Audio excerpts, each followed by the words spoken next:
In this video, I'm going to show you how to replace the lower wide-angle mirror glass on this Ford F-450.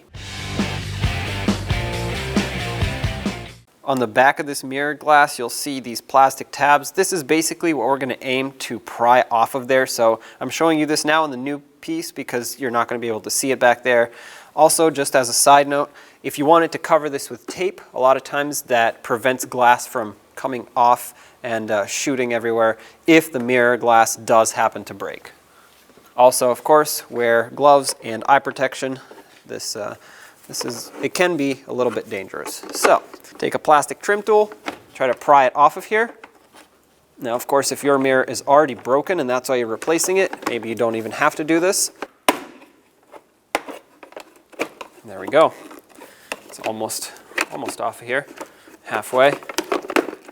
And there we have it. But don't go too far with it because it does have wires for the heated part of the mirror.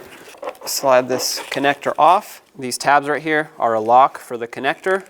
Pry these down and then pull the connector straight out like that. And there's your old mirror glass. Reconnect the electrical connector.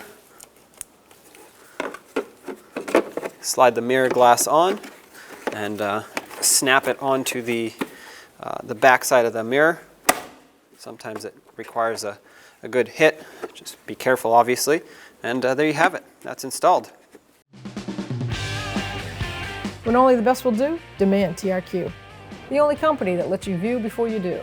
TRQ is committed to offering the highest quality aftermarket auto parts that are engineered for peace of mind. Thanks for using and viewing with TRQ.